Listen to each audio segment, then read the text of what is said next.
One thing Tony didn't mention in his introduction about me is something that was completely uninteresting until about a month ago, which is that I'm from Springfield, Ohio, the dystopian pet-eating capital of the world. So I am one of the 60,000, yes. And what's funny is that over the years, my husband used to joke with people and he'd say, I'd like cats. It just depends on the chef. And now he's in the witness protection program.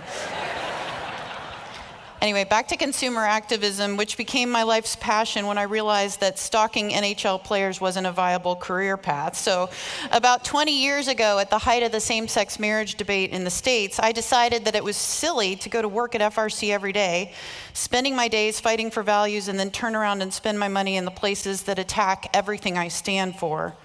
Back then, people weren't really walking into Harris Teeter with a list of all of Nabisco's sub-brands like I was, so I like to think that they thought I affectionately was a little crazy at FRC, but I got a reputation, but friends don't let friends drink Starbucks.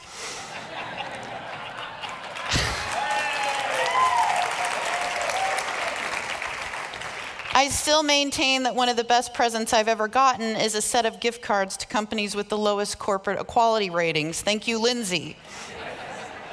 But now the entire landscape has changed. In just 18 months, CEOs have become terrified of the people in this room. For once, Americans are making companies think twice about their extreme politics. And I know my husband is personally praying that Robbie Starbucks' next expose is on Bath & Body Works so that I stop spending hundreds of dollars at the semi-annual candle sale. But the bottom line is, if you're one of those Americans that's taken the stand for your values with your dollar, you're winning now. You're winning. And these men on this stage have been fighting this battle alone for so many years, and they're here to celebrate that. But they're also here to explain what you can do to keep the momentum that we've seen from Tractor Supply and John Deere and Harley Davidson going. So I did ask these guys for some fun facts for their intros, and they did not disappoint. Justin Danhof, whose name is synonymous with corporate activism. If you ever heard about like consumer activism, corporate activism, shareholder activism, Justin was probably the name that you heard for a lot of years. He's now the executive vice president of corporate governance at Strive Asset Management, which was the brainchild of some guy named Vivek Ramaswamy. Yes. Before Strive, Justin was a fixture at the National Center for Public Policy Research, making a name for himself in activism. He's been to hundreds of shareholder meetings, introduced a pile of resolutions to support corporate neutrality in politics, and he's also been featured in Sports Illustrated with an absolutely adorable 8th grade haircut for being one of the best wrestlers in the country in the 8th grade. Now he's taking down CEOs.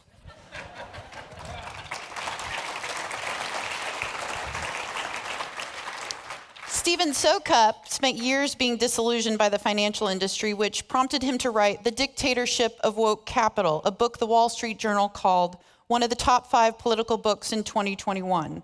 He has about 18 jobs at the Political Forum: vice president, publisher, editor, analyst, maybe janitor. He's also the CEO and director of the Political Forum Institute. And I don't know if I can say this with a straight face, but he's had ice cream as a junior in high school with Andre the Giant. I still have so many questions about this. Was it at the medieval times? But he says it was the prelude to a lifelong friendship, which may have helped Steve find the 6-fingered man that killed his father. If you don't get that reference, stream The Princess Bride as soon as you get out of here. Last but not least is Scott Shepard, who intimidated the heck out of me when I went to his bio and the bottom line said, "For an archive of Scott's scholarly papers, click here." My idea of a scholarly paper is Us Weekly.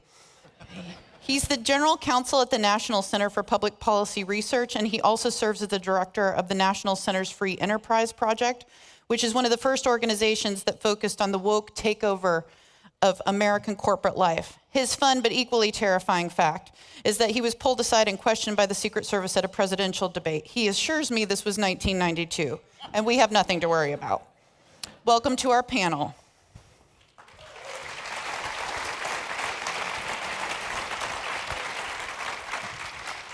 So we all sat down, well, sorry, Scott, I didn't know you then, but we sat down in Atlanta a couple years ago, long before Dylan Mulvaney's face was on a Bud Light can. And it felt like the landscape then was even subtly changing. Ron DeSantis had started taking on Disney, and it just sort of felt like there was there was a will on the part of the people to sort of stand up and fight. And I asked you then, and I went back and looked at the transcript, how did you feel about where things were headed? And Justin, you said, 13 years ago, we could have filled a room on ESG with me standing in a restroom yelling at myself in a mirror, which I would have personally loved to see. You insisted that it was the most optimistic you'd ever been. 2 years later, I mean, look at these headlines. I think there's a Vox headline coming up, but it says, American brands no longer care about being woke, and the Vox isn't conservative. So what do you think now, all of you? You've been in this business. Thank you. Thank you, everyone that's here. I was lonely for a very long time. I'm not lonely anymore. No. There are so many great Americans, so many great warriors that understand that ESG and DEI through corporate America is a threat to your everyday life. And you are now standing up and fighting back. You know, it was funny. During the pandemic, there was, all of these gas stations, there was these stickers that people would put towards the expensive gas with Biden's face on it saying, I did that. I like to say that for us to win the ESG battle, what we're gonna have to do is replace Biden's face with Larry Fink, the CEO of BlackRock's face. When you understand that your gas prices are high, your grocery prices are high because Bidenomics is bad, don't get me wrong, but Larry Fink did that. That's when we'll win the battle. Steve, you also said you were optimistic. You said when you started to write your book, you were pessimistic, but things were starting to change. 2 years later, how do you feel? Is it sustainable? Is it sustainable? Yes, I think it is. Sustainability is a tough word for me to wrap my head around because that's the excuse that we get from most of corporate wokeness, for lack of a better term. They all want to make business sustainable, and what that means is they want to make it left-wing. I am optimistic. I think that there's been a lot of progress over the last 3.5 years. When my book came out, I did probably 150 podcast and radio interviews. And I would have to explain at each and every interview what ESG was. It didn't matter who the host was, how famous they were, how prominent they were, how well they understood politics. Nobody knew what ESG was. Now everybody knows what ESG is. Now everybody knows what DEI is. Now everybody knows what the issues we're facing are. And so I think that's important. My job early in the movement was to drag Justin out of the bathroom where he was yelling at himself and raise awareness about this issue. And I think that that's one of the things that we've done remarkably successfully is raise awareness about what a small group of elites is doing to our corporate culture, doing to our capital markets, and thereby doing to our entire society. Scott? Well, as I come third, let me dampen our excitement just a bit. As a history nerd, I'll go all the way back to the beginning of the Republic. We have had a wonderful year or two. And I'd say that we've started the fight and we've won Lexington, maybe even conquered. But this is the very beginning of a battle that, to be successful, will have to go on for year after year after year. Not even Saratoga is glimmering in the distance yet. We've got a huge fight ahead of us, and we're going to have to fight because their goal, control energy, make it unreliable and more expensive, destroy the social fabric of the company by reintroducing racism, sexism, religious discrimination throughout American corporate culture.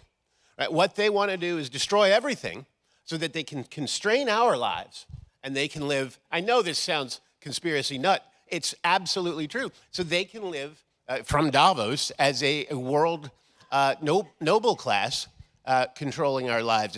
It's a horrifying combination of feudalism and, honestly, fascism that we face. And so we've had a good initial skirmish. We are on the field. We got to learn how to shoot. Those were Civil War battles. Revolutionary. Okay, Justin, I have with a a bit of revolution. I have a bit of a bone to pick with you, so we're going to settle it in front of all these people. But you have said you'd never thought back in the day that we could boycott our way out of this problem. So that personally crushed me. But so how do you feel now? And nobody's watching as you answer. So, no, it's a great question, and Robbie Starbuck's doing great work in this space. And I would say my position still holds, and let me tell you why. So Reuters ran a headline last year that said, ESG, the year of retreat. I found that fascinating. Why? Because part of my day job is really dull and really boring, and it's reading every company's proxy statement so I can vote on them, right? I have to vote thousands of proxy statements every year. Last year, more companies in the S&P 500 tied the pay of their executives. There's a vote every year on every proxy. It's called Say on Pay. More companies in the S&P 500 than ever before tied executive pay to ESG and DEI. That's a really odd retreat. It hit 76%. So 76% of companies now pay their executives to hire people based on their skin color, their gender, and who they prefer to have sex with than ever before. That's a tough retreat. So what are your options? How are you going to boycott 76% of the S&P 500? I'm trying. You have two options, in my opinion, if you're going to do that. You could move to the woods, build your own shelter, make your own clothes, grow your own food. That's an option. People do it. Hey, now we can ride motorcycles. We can drink Jack Daniels. We have a tractor with John Deere. I wouldn't recommend drinking Jack Daniels and driving the Harley at the same time. But to each their own. I'm not going to police. We can shop at Lowe's. Yeah. So, but you get my point, right? Like, if you're going to boycott 76% of the S&P 500, you're not going to live a very interesting life. Like, first of all of you with an iPhone, throw it away. All of you with an Android, throw it away. Okay, does anybody have a phone? Can you call anyone? Like, sorry, like, I don't want to be like a Debbie Downer here, but like that is the reality. Let me give you what this looks like in real life. Like, one example. Boeing. Have they been in the headlines lately? Anybody seen anything going on with Boeing? They doing pretty well? No.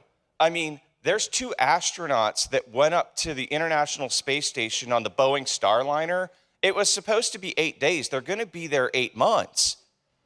This looks like this makes Gilligan's Island look like, a lunch tour, okay? And so how do they pay their executives? What's wrong with corporate America?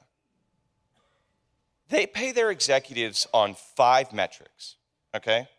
2 of them are product safety, quality, and stability. 1 of them is employee safety, and then the last 2, DEI and sustainability. These are equally weighted metrics. This means Boeing cares as much about DEI and sustainability as they do about the safety of their airplanes that have wheels falling off and doors blowing out mid-flight.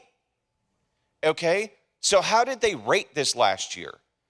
They had to admit that on stability, 16 out of 40. It's a 0 to 40 rating, 16 out of 40. In school, that's called an F. The other quality metric, 0 out of 40, F minus. But take heart. They got perfect 40 out of 40 on both sustainability and DEI. So the next time there's a problem with your Boeing plane, relax. They hired people based on what they look like, not their quality. Folks, diversity and inclusion are normative goods. I'm going to do my best Tucker voice here. Equity is what screwed everything up, which led to the death of meritocracy, which is creating corporate mediocrity. That's where we are now. Okay, well, just to play the devil's advocate here. Could I interrupt for just a second before sure we move can. on? It's important to understand that all of this, when Scott mentioned earlier that, we're talking about a combination of various things, including fascism, I would use the term corporatism to describe what's going on here, although the economics are pretty similar.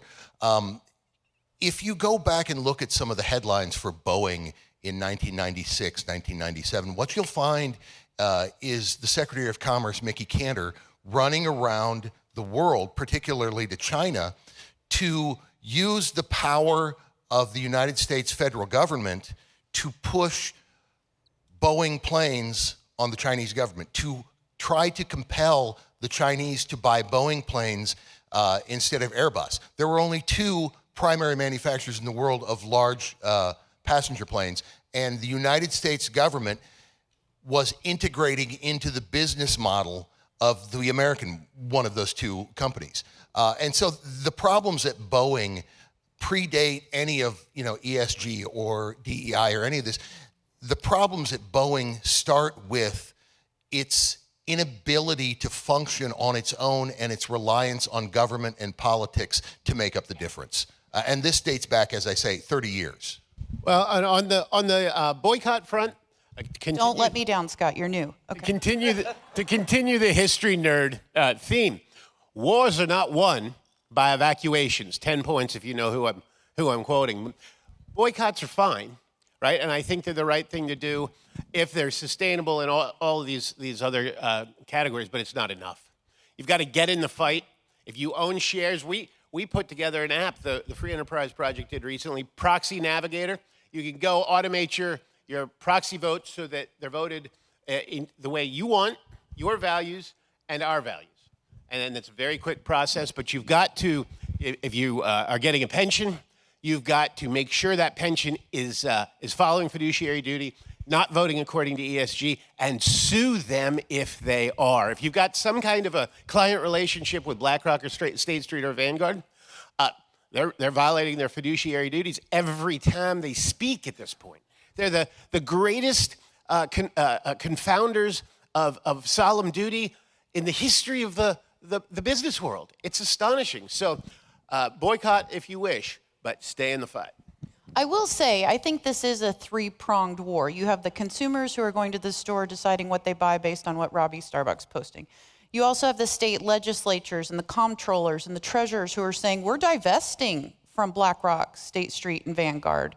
We've seen a lot of legislation over the past 2 years in particular where all the pension funds, teachers' pensions, retirement, et cetera, those people have divested, so that's good. But then we also have the shareholder activism. So I agree with you, but I do think everybody can do their part. And I will say what Robbie Starbuck has done, which I think is the most shocking in a way, is the retreat of the Human Rights Campaign. And this is something, Scott, that you've written about leading up to this, but just how much power they have over companies. And now you're seeing a remarkable number of CEOs saying, we're no longer submitting our scores. And they're just on the run, in my opinion. So do you think this is the beginning of the end of the Corporate Equality Index? What do you think this means for HRC and the LGBT activism we've seen in companies? Well, for background, the Corporate Equality Index is a survey put out by HRC, the Human Rights Campaign, every year, that they pretend is just making sure that nobody's discriminating against anybody. What it is, to get a perfect score on this index,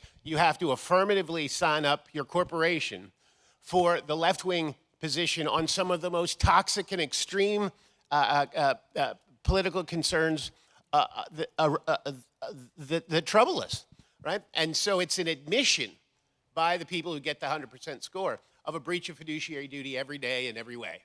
Right? And so we've been pushing for years, pointing out that they're admitting breach. Robbie Starbuck, who's wonderful, he has jumped into the fray, and with his support online, gotten the ball from the 10 into the end zone again and again and again. And preview, we might see some more of that from Robbie coming up, and it's wonderful, and it's a very necessary first step, and I'm glad of it. If I may add, probably a month ago when it first became clear that there were companies that were going to make the public changes that Robbie was encouraging without Robbie having to out them, that they were afraid that they would be outed and they'd just go ahead and make the changes anyway. Ford, I think, is the one that comes to mind most readily. I predicted that there's a possibility that we see a preference cascade here, where everybody begins to realize at the same time that everybody thought this oppressive regime was oppressive, but nobody wanted to say anything. And now that you see people saying things, the preferences are going to change, and we could see a major sweep. At the same time, Isaac Willauer, who is a new analyst at Boyer Research, had a long Twitter thread yesterday explaining that a lot of these companies that have publicly come out and disavowed their DEI policies because of the work that Robbie's done are nevertheless telling their employees privately that they're going to continue a lot of these policies. They're just going to take them out of their public-facing documents so that guys like Robbie can't expose them. So I think there's a possibility that we will have great success, but at the same time, we have to continue to push the ball forward on this because corporations are not going to be as willing to change as we might hope. And going back to Larry Fink, and has anyone ever had a more appropriate name, in my opinion? But so you're saying his pivot isn't genuine. You're saying that all these CEOs, they're just burying it deeper and deeper so that it doesn't come to light. Yeah, so Larry Fink has publicly now said that he's no longer going to use the term ESG because somehow it's become toxic. I don't know, Larry, how did we get here? Like, are you kidding me? He made it toxic, and he rammed it down the throats of corporate America and down your throats. And so it's made my job actually much more difficult, Suzanne, because what I have to do is pierce through, is this a linguistic change, or has the company actually made a real substantial change in their action, right? So I look for action, not words. And what I find is a lot of companies are dropping ESG and just Control F, replacing it with sustainability or climate with, throughout their entire proxies, 10Ks, 8Ks, all of it, right? Well, then I go to their DEI report or their ESG report and see what they're really saying. You contact the employees, like what's actually happening on the ground. And what you see is there are some where there's actual change happening, and that's encouraging. But the vast majority are just hitting Control F and taking the toxic term. No, it's not toxic. We just defined it for everybody. And as Steve said, we showed it for what it was. And what it is evil. What it is stupidity. What it is grift. That's ESG. And once we exposed it for the truth, they have to change it to something else. And this happens all the time in politics and on the left. Once you expose it, they just swap the term. So what is someone like me to do? If they're hiding it, where do we look? What action do we take? Yeah, no, it's a great question. And I think that it starts with the day-to-day. I like to use Dubuque, Iowa as a great example because it's the only city in Iowa with 3 U's. So like whenever you're on Jeopardy, you can send me, $20 if you win for that.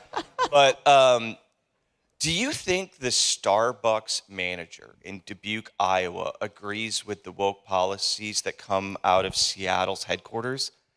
I don't think so. It starts with conversations like that.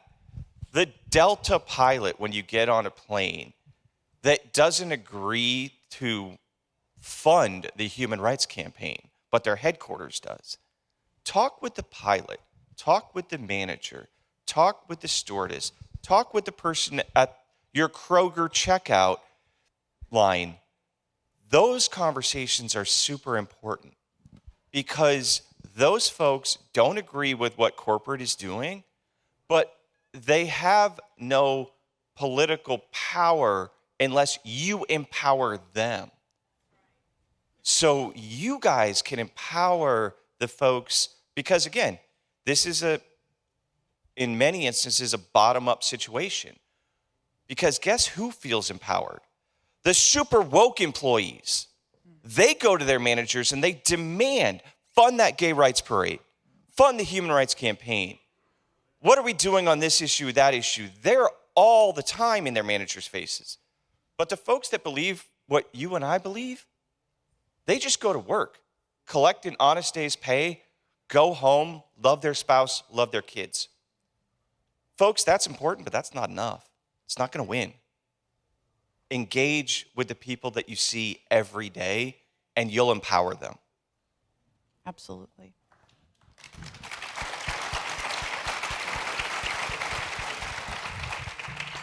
We are in Washington, D.C. This does have a political impact as well. I think in the last probably 10 years, we've really seen Republicans abandon big business, and there sort of be a handoff. In fact, I have a clip of something a Democratic presidential candidate said recently about the issue. Stay woke. Like, everybody needs to be woke. And you can talk about if you're the wokest or woker, but just stay more woke than less woke. How is that for a 2024 campaign slogan? But what do you make of this transit? I know, we should play that on repeat out in the streets. You're voting for this. But what do you make of this switch off, this handoff, that the Republican Party has sort of abandoned that and said, no, we care about the values, and the Democrats have embraced this extreme agenda? So the thing to understand is that Republicans never should have been supportive of business in general.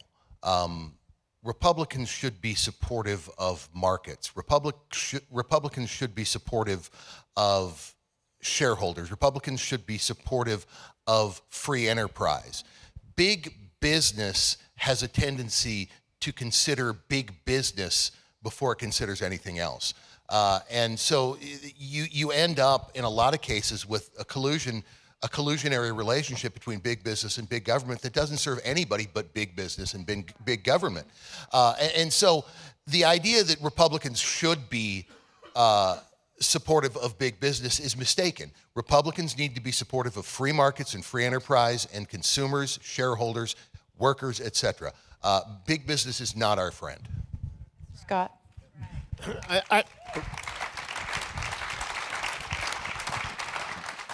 What Steve said is exactly right. When I mentioned fascism before, the original definition of fascism was the top of government and the top of business coming together to rule collectively, be the people with power, and reduce the opportunities and liberties of the people of the country because they're just not particularly important. They're there as cannon fodder. They're there to represent the Volk or whatever. But they, as individuals, they are completely meaningless.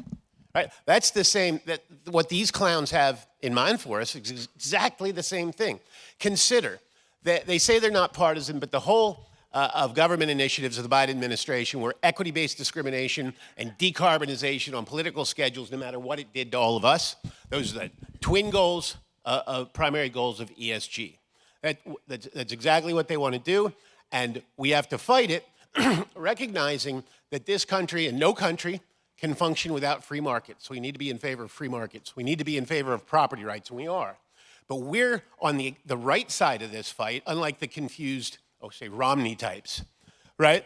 Because the property holders here are the people who own shares through their pensions, or they own them directly. They're the capitalists. These guys who want to shove their personal policy preferences down our throats are nothing but the managers for the owners, the shareholders. But they pretend to be the owners themselves. They steal the power of capital. What they're conducting is an insurrection against American capitalism, and we're protecting liberty and every part of the American way of life in every day of this struggle. Yep. What Scott said's brilliant. And I'll just put a fine point on it, right? Jack Posobiec has this expression, the point of a system is what it does, right? The point of a system is what it does. Well, ESG is just Marxism through corporate America, right? And the point of Marxism is to replace capitalism with communism. And if we go down this long route, where do we end up? We lift up totalitarian regimes. The CCP loves America's embrace of ESG. You can read headline after headline about that. Why? Because they'll win in the end. They'll be the sole superpower of the world, replacing us. We are going, if we go down the full route of ESG, We are going to lift up Vladimir Putin and Xi Jinping. It's that simple. It's got to stop. And it stops with you. So I asked you 2 years ago, I'm going to ask you before we leave. Are you hopeful? I am. My Debbie Despite Downer. everything I said. Yeah. No, I'm very hopeful. I think that you guys are all awake to the woke. You guys have the tools. You have the knowledge. We just need to stay in the fight. Don't believe the headlines that ESG is in retreat. We've given you the data that it's not. But we can get it on the run and put it down if we do it together. So I am as optimistic as I've ever been, actually. Wow. I'm going to play this back to myself. Stephen Scott, hopeful? Yeah, I'm hopeful. I think Didn't sound like it.